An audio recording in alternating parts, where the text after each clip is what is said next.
Hello, this is video lecture number 77, The New Deal Arrives. And we're looking at the years 1933 to 1935.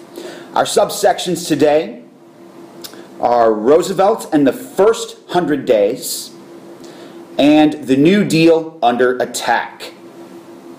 So, from the beginning of his presidency, Franklin Delano Roosevelt demonstrated that his personality and voice would figure prominently in his administration.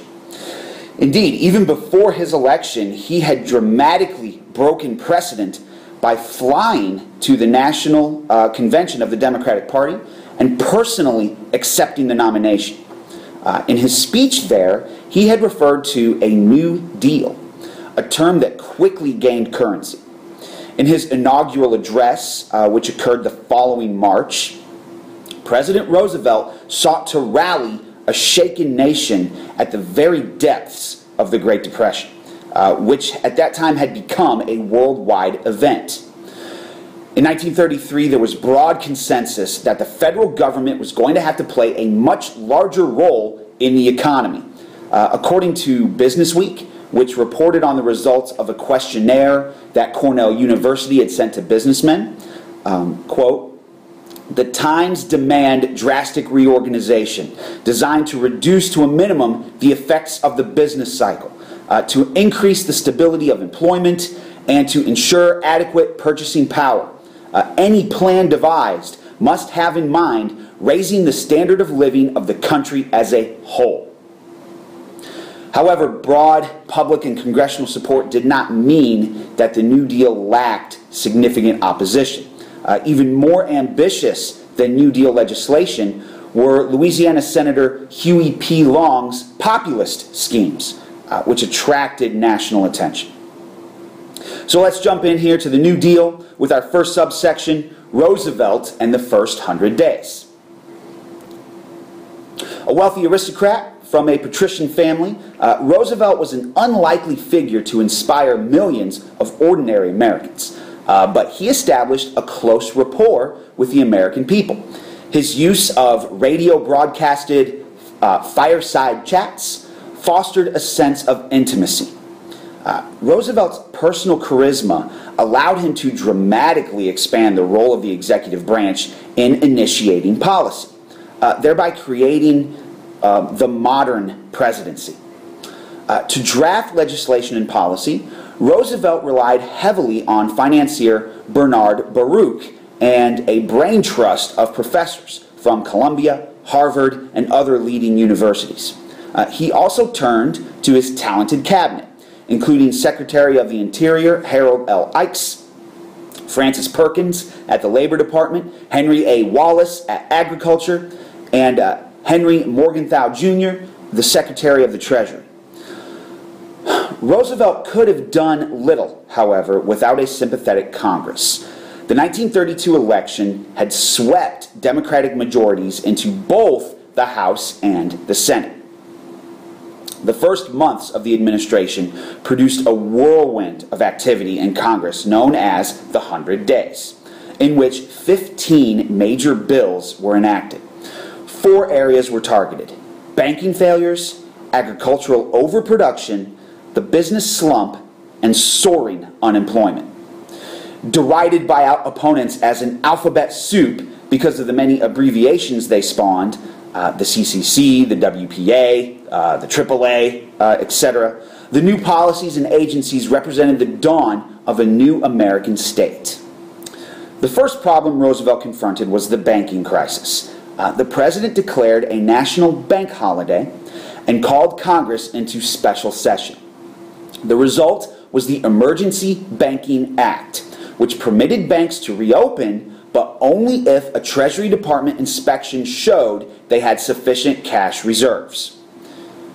In his first radio broadcasted fireside chat, the president reassured citizens that the banks were safe. When the banks reopened, there were more deposits than withdrawals. A second banking law, the Glass-Steagall Act, further restored public confidence by creating the Federal Deposit Insurance Corporation, or the FDIC, which insured deposits up to $2,500. Roosevelt also removed the U.S. Treasury from the gold standard, which allowed the Federal Reserve to lower interest rates. It had been raising them since 1931, which deepened the downturn. The Agricultural Adjustment Act, the AAA, established a system for 7 major commodities: wheat, cotton, corn, hogs, rice, tobacco, and dairy products that provided subsidies to farmers who cut production in hopes that prices would rise. The AAA's benefits were distributed unevenly. Subsidies went primarily to the owners of large and medium-sized farms, while renters and sharecroppers received a few dollars in relief payments. The next one, the National Industrial Recovery Act, launched the National Recovery Administration, or the NRA, not the National Rifle Association from today.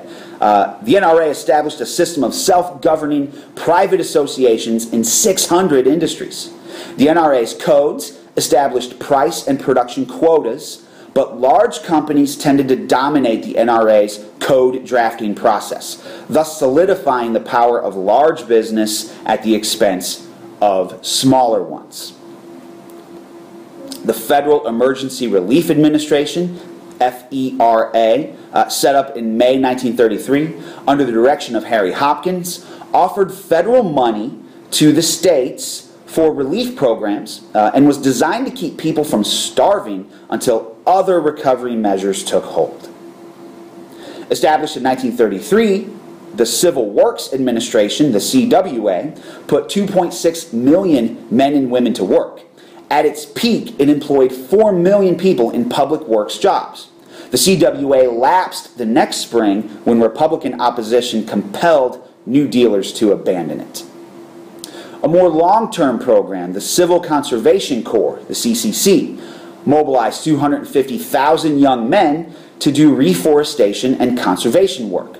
CCC boys, as they were called, built thousands of bridges, roads, trails, and other structures in state and national parks. More than 500,000 Americans then lost their homes between 1930 and 32. In response, Congress created the Homeowners Loan Corporation, the HOLC, to refinance home mortgages. In just 2 years of operation, the HOLC helped more than 1 million Americans retain their homes. The Federal Housing Act of 1934 extended the program under a new agency, the Federal Housing Administration, or the FHA. The HOLC, FHA, and subsequent Housing Act of 1937 permanently changed the mortgage system and extended homeownership. Okay, let's go to the next section then, the New Deal under attack. Business leaders and conservative Democrats formed the Liberty League in 1934 to lobby against the New Deal and its reckless spending and socialist reforms. In Schechter versus United States, the Supreme Court ruled that the National Industrial Recovery Act represented an unconstitutional delegation of legislative power to the executive branch. Citizens like Francis Townsend thought that the New Deal had not gone far enough. Townsend proposed the Old Age Revolving Pension Plan. In 1935, Father Charles Coughlin organized the National Union for Social Justice to attack Roosevelt's New Deal and demand nationalization of the banking system and expansion of the money supply. Because he was Canadian-born and because he was a priest, Coughlin was not likely to run for president. The most direct threat to Roosevelt then came from Senator Huey Long of Louisiana. In 1934, Senator Long broke with the New Deal and established his own national movement called the Share Our Wealth Society. Coughlin and Long offered feeble solutions to the Depression and quick fix plans that addressed only part of the problem. Both men showed little respect for the principles of representative government. Okay, so we've got a lot of New Deal programs here that you need to learn, and it's easy to see why they called it the alphabet soup. So what you need to make sure that you do is have a good handle on all of these programs, because you do really need to understand what role each of the New Deal programs played in attacking this Great Depression, and what part of the Depression each program served to fix. Okay, so let's go ahead and answer those review questions at this time and continue on with your notes.